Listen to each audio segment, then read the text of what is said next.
Morning students. तो आज का हमारा मेडिकल सर्जिकल का नेक्स्ट टॉपिक है एमआई को हम कहते हैं मायोकार्डियल इन्फार्क्शन। आपने आमतौर पर सुना होगा कि हमारे किसी जानने पहचाने वाले में या फैमिली रिलेशन में किसी ना किसी को हार्ट अटैक की शिकायत या इस तरीके का हमने कुछ सुना ही होता है, लेकिन हमारे मेडिकल टर्म में हम इसको कहते हैं एमआई, मायोकार्डियल इन्फार्क्शन। ठीक है, जैसे कि मैंने यहाँ पे लिखा है। तो मायोकार्डियल इन्फेक्शन वैसे होता क्या है? हमने सुन लिया कि हार्ट अटैक हो गया। हार्ट अटैक मींस हार्ट पे अटैक, तो क्या होगा उससे? ओके, मैं आपको बताती हूँ। हार्ट अटैक में क्या होता है कि it is a group of clinical pathological syndrome in which result due to imbalance between the oxygen supply and the demand of the myocardial infarction। इसमें जैसे क्या हो जाता है कि ब्लड, हमें पता है कि हमारे हार्ट में क्या जाता है? ब्लड का फ्लो होता है। कोरोनरी आर्टरी क्या करती है? कोरोनरी आर्टरी होती है, को क्या करती है? मसल्स, हार्ट के मसल्स तक ब्लड पहुंचाती है ना, ब्लड फ्लो देती है। लेकिन हार्ट अटैक में क्या हो जाता है कि जो हमारी कोरोनरी आर्टरी है, जो हमारे, इसको प्रॉपर ब्लड सप्लाई नहीं मिल पाती है। ठीक है, या तो इसको प्रॉपर ब्लड सप्लाई नहीं मिल पाती है बिकॉज ऑफ कोई ऑब्स्ट्रक्शन हो गया हो बीच में। ठीक है, वो ऑब्स्ट्रक्शन हम आगे पढ़ेंगे कि किस किस टाइप का ऑब्स्ट्रक्शन हो सकता है। ठीक है, या जब ऑक्सीजन की डिमांड जो है वो बहुत ज़्यादा बढ़ गई है, जैसे कि मैंने यहाँ पे लिखा है कि एक तो जो डिमांड है ऑक्सीजन की वो बहुत ज़्यादा बढ़ गई है और इधर से हमारी कम होती जा रही है। जो ऑक्सीजन की डिमांड है वो तो कम हो गई है, लेकिन जो शरीर को, जो हमारे हार्ट को, वो ऑक्सीजन की डिमांड ज़्यादा चाहिए। तो इसमें लिखा है M I commonly known as the heart attack occurs when blood flow decrease और स्टॉप इन कोरोनरी आर्टरी। ये में भी कम भी हो सकता है और में भी पूरे तरीके से बंद भी हो सकता है, रिजल्टिंग मायोकार्डियल इन्फार्क्शन और permanently damage of coronary vessels, coronary artery, जिसका रिजल्ट क्या होता है कि परमानेंटली डैमेज हो जाती है। ठीक है, डेफिनेशन मैंने यहाँ पे लिखी है। ठीक है, इस तरफ इसका रिजल्ट क्या होगा? या तो ऑक्सीजन की डिमांड है वो बढ़ जाएगी और इधर से हमारी जो डिमांड है वो कंप्लीट नहीं हो पा रही है, ब्लड फ्लो कम हो गया है। ठीक है, because of obstruction.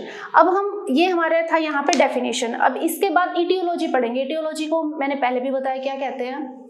Clinical manifestation. Etiology को हम क्लिनिकल मैनिफेस्टेशन भी कहते हैं। सबसे पहले हमारा आ जाएगा कि क्या क्या कारण हो सकते हैं हार्ट अटैक के। ये आपको क्लियर हो गया होगा कि एमआई क्या होता है? डिक्रीज ब्लड फ्लो और मे बी कंप्लीटली स्टॉप।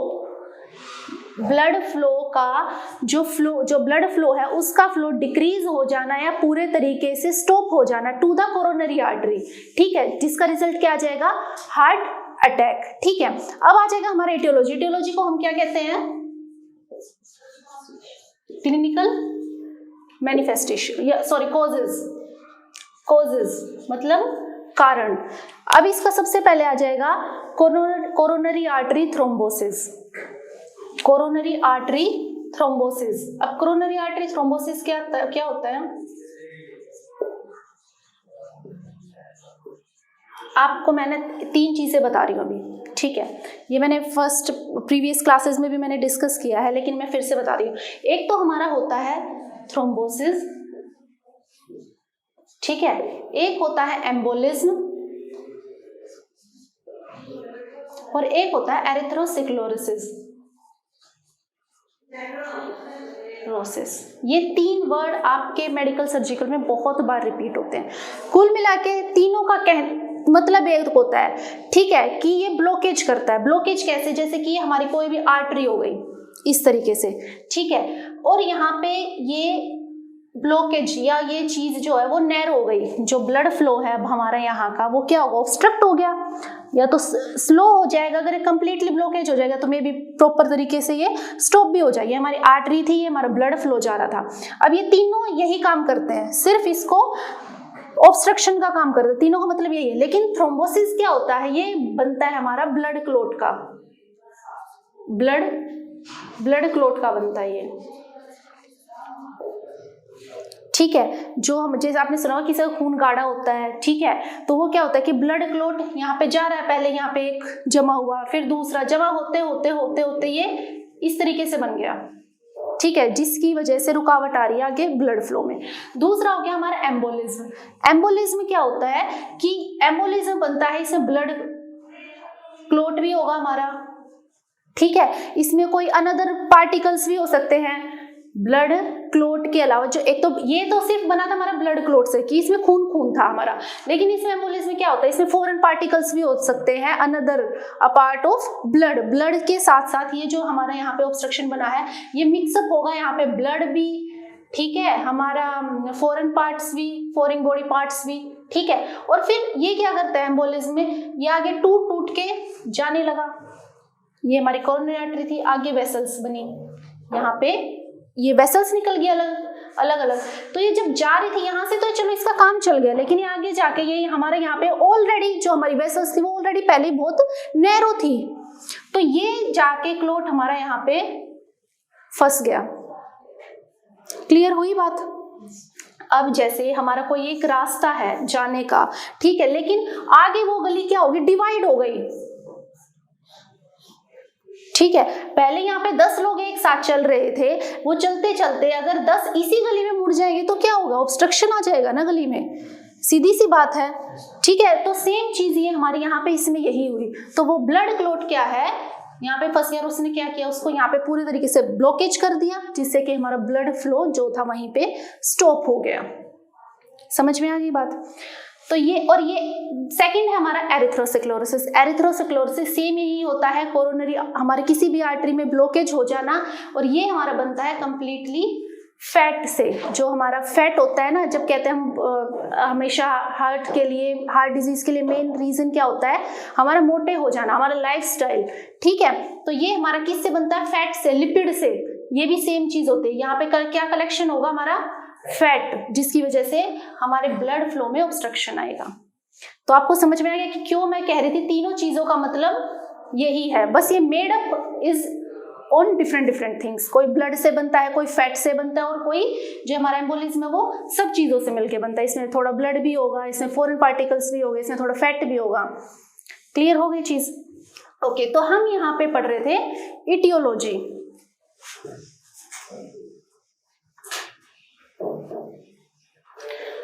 एक तो फर्स्ट आ गया हमारा क्या, कोरोनरी आर्टरी थ्रोम्बोसिस, ये समझ में आ गया आपको। फिर आ जाएगा हमारा कोरोनरी एम्बोलिज्म, ये भी एक कारण है जो मैं आपको ऑलरेडी एक्सप्लेन कर चुकी हूं। फिर आ जाएगा हमारा कोरोनरी एरिथ्रोस्क्लेरोसिस, ठीक है। ये तीनों रीजन आपको समझ में आ गया, तीनों की वजह से क्या हो रहा है, ओवरऑल कहाँ जाके उसका ब्लड फ्लो में ऑब्स्ट्रक्शन आ रहा है, तीनों की वजह से, ठीक है। अब नेक्स्ट हमारा आ जाएगा कोई हमारा कोई प्रीवियस सर्जरी हुई हो, हार्ट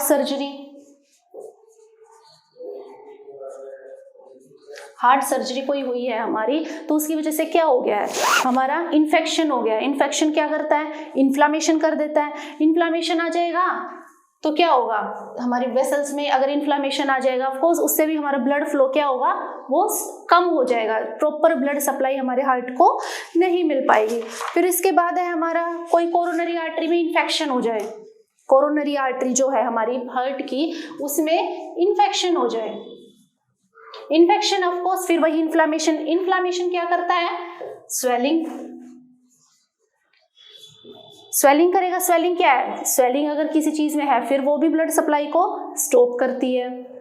अब नेक्स्ट हमारा आ जाता है इसमें रिस्क फैक्टर मैं आपको बता चुकी हूँ, ये थे हमारे इटियोलॉजी। रिस्क फैक्टर में हमारा क्या, किन किन लोगों को हार्ट अटैक होने के चांसेस बढ़ जाते हैं, होंगे नहीं मतलब, लेकिन उनको प्रिकॉशंस लेने की जरूरत ज्यादा होती है। तो सबसे पहले हमारा आ जाएगा हाई फैटी डाइट, जो बहुत ही ज्यादा फैटी डाइट लेते हैं, फास्ट फूड ज्यादा खाते हैं, ठीक है, आपको पता ही होगा फास्ट फूड में जंक फूड हमारा आ जाता है, जो इस तरीके की डाइट लेते हैं। दूसरा हमारा आ जाएगा लो फाइबर डाइट, जो लोग बहुत ही लो फाइबर डाइट हमारे कौन से होते हैं, सैलेड, फ्रूट्स, इस तरीके का खाना नहीं खाते हैं। फिर आ जाएगा हमारा लाइफस्टाइल, हम किस तरीके की लाइफस्टाइल जी रहे हैं, सुबह आ रहे हैं, बैठ के फिर उठ के चले जाते हैं, सो जाते हैं, हमारी एक्टिविटी नाम की कोई चीज नहीं है हमारी लाइफ में। फिजिकल एक्टिविटी क्या होती है, no walk, no play, no sports, ठीक है।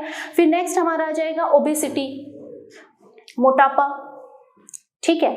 मोटापा क्या है, हमारे हार्ट के प्रॉब्लम्स हैं उनको बहुत ज़्यादा इंक्रीज करता है। आपको पता ही है जो ओबेसिटी है, जो मोटे लोग होते हैं उनको कितने चांसेस होते हैं। सबसे पहले अगर आप डॉक्टर के पास जाते हैं तो सबसे पहले क्या कहते हैं कि आप अपना वेट जो है वो डिक्रीज करो।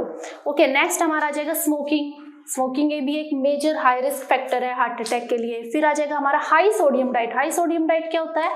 जो हमारे खाने में हम नमक का बहुत ज़्यादा यूज़ करते हैं, सोडियम बहुत ज़्यादा लेते हैं। सोडियम क्या करता है? हमारे हाइपरटेंशन को बढ़ाता है। हाइपरटेंशन मीन्स बीपी बहुत ज़्यादा बढ़ाता है। ठीक है, ये है हमारे क्या चीज़, ये हमने पढ़े हैं रिस्क फैक्टर। रिस्क फैक्टर में अगर आ जाएगा और क्या हो सकता है, कोई बता सकता है? Next is stress.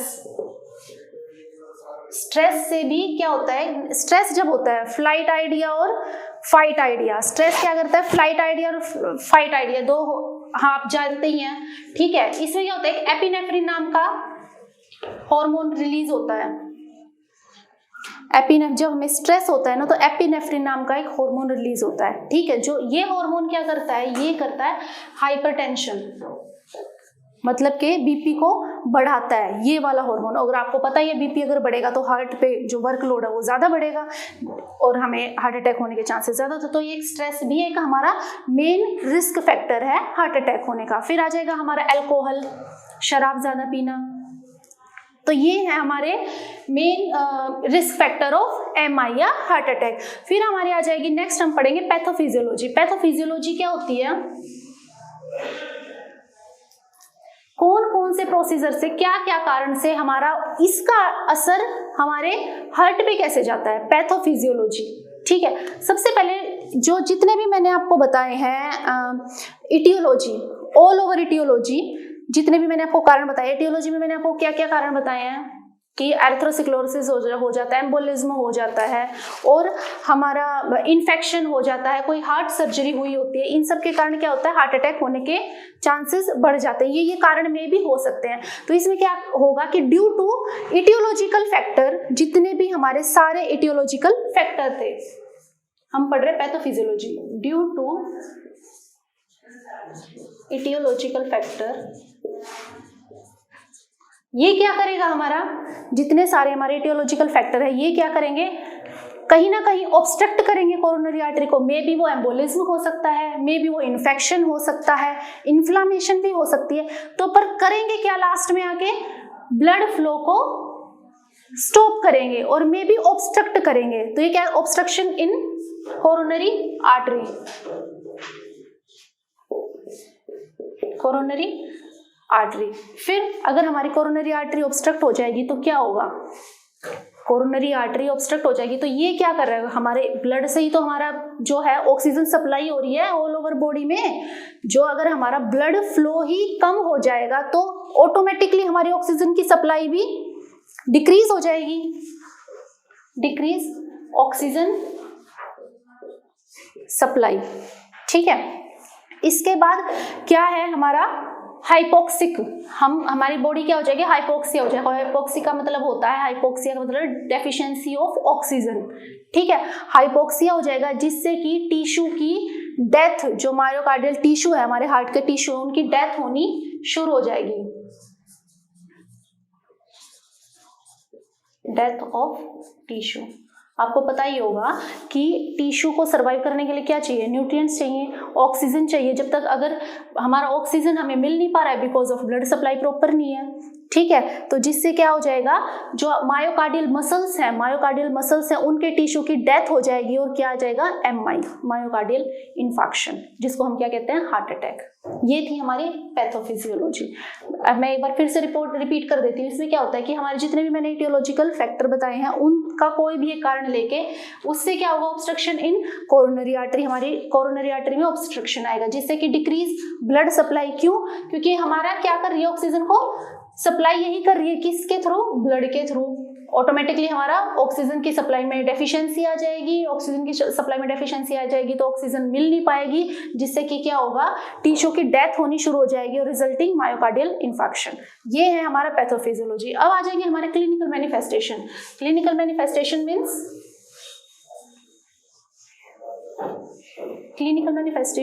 Means sign and symptoms.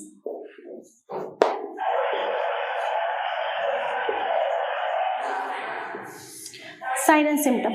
सबसे पहले हमारा फर्स्ट साइन एंड सिम्टम हमको सबको पता होगा, मे बी चेस्ट पेन। अगर हार्ट अटैक आता है तो सबसे पहले क्या होता है? Chest pain. ठीक है, अब ये किस तरीके का हो सकता है? चेस्ट पेन में भी हमें कई चीजें देखनी पड़ती हैं। सबसे पहले नेचर, पेन भी डिफरेंट डिफरेंट टाइप का होता है, आपको पता ही होगा। सबसे पहले नेचर में ऐसा लगेगा क्रशिंग की कुछ हड्डियां टूट रही हैं, क्रशिंग जैसा, सीवियर पेन फील होगा, क्रशिंग जैसा। ठीक है, क्रशिंग। दूसरा हमारा आ जाएगा कि लोकेशन कहाँ पे होगा। अब पेन जरूरी थोड़ी ना पैर में होगा तो हम उसको आइडेंटिफाई उसको कोरिलेट थोड़ी ना कर सकते हैं एमआई से। तो दूसरी चीज हमें देखनी होती है कि पेन की जगह कौन सी है, site of the pain, pain की लोकेशन कौन सी है। तो दूसरी हमारा आ जाएगा रेट्रोस्टर्नल, जो स्टर्नम होता है उसके पीछे की तरफ हमें पेन फील होगा। जो स्टर्नम आपको पता है ना, स्टर्नम रिब्स जहां से कनेक्ट होती हैं, स्टर्नम, रेट्रोस्टर्नल, उसके पीछे की तरफ पेन होगा, अंदर की तरफ, स्टर्नम के अंदर की तरफ। दूसरा आ जाएगा हमारा ड्यूरेशन, जो एमआई का पेन होता है वो कितनी ड्यूरेशन, टाइम पीरियड कितना होता है उसका,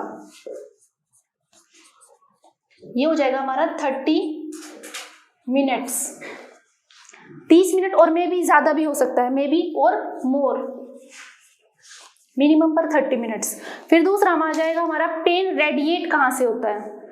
आपने देखा होगा कि जो हमारा हार्ट अटैक का जो पेन होता है ना, एमआई का पेन होता है, वो हमारा होता है left side, because of heart, left arm में होगा, लेफ्ट शोल्डर में होगा, इसी तरफ हमारे नेक में होगा और जॉ में होगा। पेन रेडिएट होके यहाँ से ऐसे निकल के जाता है इस तरीके से। ठीक है, फिर हमारा आ जाता है नेक्स्ट साइन टैकीकार्डिया। टैकीकार्डिया मैंने आपको कई बार बताया है।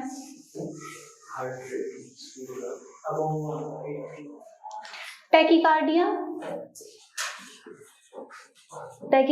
टैकीपीनिया, ये सब मतलब हार्ट में क्या होगा कि आपकी जो पल्स है, हमारा रेस्पिरेशन है, वो सब क्या होगा, इंक्रीज हो जाएगा। इसमें तो हमारी इंक्रीज हार्ट रेट, ठीक है, ये हमारा हो जाएगा क्या, रेस्पिरेशन, ये भी हमारा बढ़ जाएगा। और दूसरा इंक्रीज बीपी, जो ब्लड प्रेशर है वो भी बढ़ जाएगा। दूसरा हमारा आ जाएगा एक और हाइपरटेंशन। हाइपरटेंशन तो होगा ही, मे बी इसमें हाइपोटेंशन भी हो सकता है। हाइपोटेंशन क्या होता है, डिक्रीज बीपी। अब आप सोचोगे कि हाइपरटेंशन है तो हाइपोटेंशन कैसे हो सकता है, हमने हाइपोटेंशन तो कभी सुना नहीं। हाइपोटेंशन उस स्टेज में होता है जब एमआई आए, मतलब हार्ट अटैक आए, बहुत देर हो चुकी है, ठीक है, काफी टाइम हो चुका है, जिसमें कि टिश्यू कंप्लीटली तरीके से डैमेज हो चुके हैं। गॉट इट, हमारा क्या टिश्यू तो डैमेज हो रहा है, तो उसमें क्या होगा कि हमारा टिश्यू जो है कंप्लीटली तरीके से डैमेज हो चुका है लेटर स्टेज में। हाइपोटेंशन की जो कंप्लेंट है वो हमारी लेटर स्टेज में आएगी। उसके बाद एंजाइटी, घबराहट होगी, एक्सेसिव स्वेटिंग होगी, पसीना बहुत ज्यादा आएगा, और साइनोसिस। साइनोसिस क्या होता है, कुछ idea? Cyanosis means bluish colour of skin, because of जो टिश्यू है हमारे बॉडी के, उनको प्रॉपर सप्लाई नहीं हो रही है, तो क्या होता है, नीली कलर की स्किन हो जाएगी। टिश्यू नीले पर जाएंगे तो स्किन हमें कैसे विजुअल होगी, नीली, बिकॉज टिश्यू में जो ऑक्सीजन की सप्लाई है वो बिल्कुल खत्म हो गई है, कम हो गई है। फिर हमारा नेक्स्ट आ जाएगा, इसमें साइन एंड सिम्टम पढ़ने के बाद हमारा नेक्स्ट आ जाएगा डायग्नोस्टिक वैल्यूएशन। डायग्नोस्टिक वैल्यूएशन में फर्स्ट ऑल ओवर हम क्या करते हैं, फिजिकल एग्जामिनेशन करेंगे, हिस्ट्री कलेक्शन लेंगे। हिस्ट्री कलेक्शन में हम क्या लेंगे कि भाई आपकी फैमिली में कोई पहले किसी को हार्ट अटैक की शिकायत हुई हो, तो ये हमारा कई बार क्या होता है, हेरिडिटी भी होती है, ठीक है। तो हमारा सबसे पहले आ जाएगा हिस्ट्री कलेक्शन ले ली हमने, फिजिकल एग्जामिनेशन ले लिया। फिर हमारा आ जाता है नेक्स्ट है कार्डियक मार्कर। जो हमारा ब्लड का इन्वेस्टिगेशन जब हम करते हैं ना, तो उसमें कार्डियक मार्कर होते हैं। कार्डियक मार्कर क्या होता है, कुछ साइन और कुछ प्रोटीन लेवल हमारी बॉडी में ऐसे होते हैं जो कि हार्ट अटैक के बाद ऑटोमेटिकली बढ़ जाते हैं। वो आमतौर पे हमारे शरीर में बढ़े हुए नहीं होते, लेकिन at the time of heart attack वो बढ़ जाते हैं। तो फर्स्ट इसमें हम इसको कहते हैं कार्डियल साइन। तो इसमें सबसे पहले देखते हैं हम मायोग्लोबिन। जैसे हीमोग्लोबिन होता है हमारे ब्लड में, ऐसे मायोग्लोबिन नाम का भी एक प्रोटीन हमारी बॉडी में पाया जाता है। तो ये मायोग्लोबिन क्या करता है, ये क्या करता है कि जब हमें हार्ट अटैक आता है ना, उसके 2 घंटे के बाद, जब इंजरी उसके 2 घंटे के बाद ये बढ़ जाता है, ये ऑटोमेटिकली बढ़ जाता है और ऑटोमेटिकली 7 घंटे बाद ये डाउन भी आ जाता है। क्या चीज? कार्डियल मार्कर। ये हमारे 2 जगह बॉडी में 2 जगह पाया जाता है, एक तो पाया जाता है कार्डियक में और एक पाया जाता है स्केलेटल में। इसको हम ना एग्जैक्टली कार्डियक मार्कर कहते नहीं है, क्यों? क्योंकि स्केलेटन में भी होता है। तो कई बार जब हमारी कोई हड्डी टूटी होती है ना, तो भी ये रेज हो जाता है, तो उसको हम नहीं कह सकते ना कि इसको हार्ट अटैक है। ये मायोग्लोबिन नाम का जो प्रोटीन है, ये 2 जगह मिलता है, एक तो कार्डियक में और एक स्केलेटन में। स्केलेटन में क्या होता है कि जब कोई भी बॉडी का कोई भी बोन या कुछ भी कोई भी हिस्सा टूटा होता है, तो भी ये हमारे शरीर में बढ़ जाता है, जिसकी वजह से ये ऑटोमेटिकली बढ़ जाएगा। लेकिन इसीलिए इसको कार्डियक साइन में इंक्लूड नहीं करते हैं, मतलब प्रॉपर साइन नहीं माना जाता किसका? हार्ट अटैक का। दूसरा हमारा आ जाएगा ट्रोपोनिन, दूसरा मार्कर ट्रोपोनिन। एक मैंने आपको बता दिया कार्डियल, दूसरा है हमारा ट्रोपोनिन।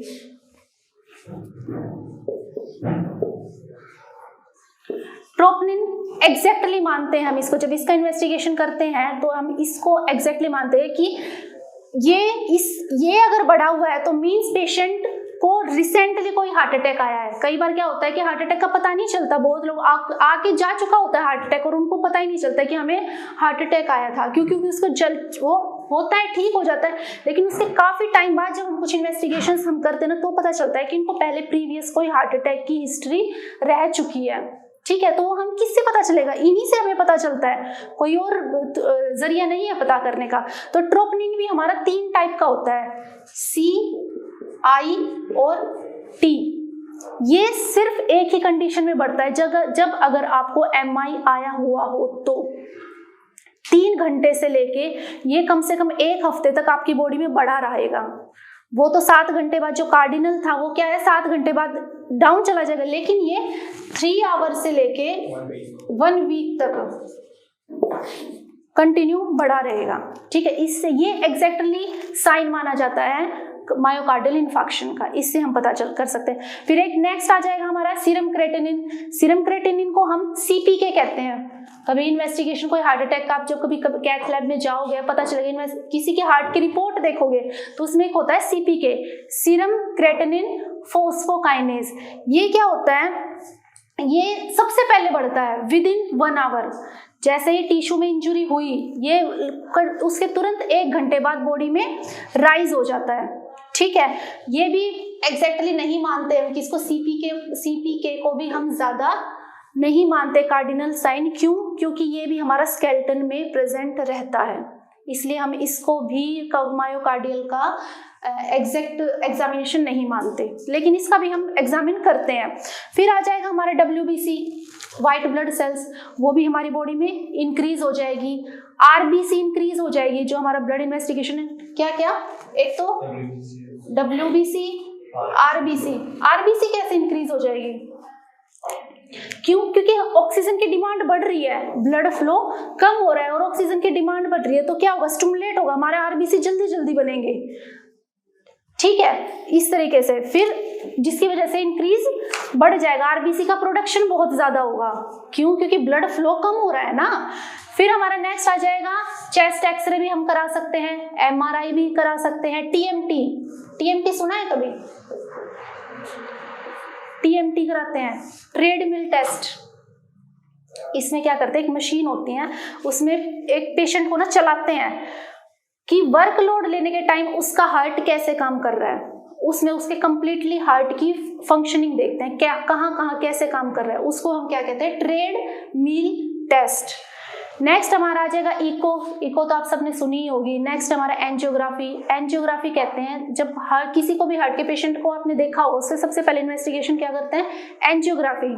सुना है कभी एंजियोग्राफी क्या करते हैं कि डिटेक्ट कहाँ पे ब्लॉकेज है, उसको डिटेक्ट करते हैं। ब्लॉकेज कौन सी आर्टरी में है, हार्ट की कौन सी आर्टरी में है, कौन सी वेसल्स में है। ठीक है, नेक्स्ट हमारा आ जाएगा last and final medical management.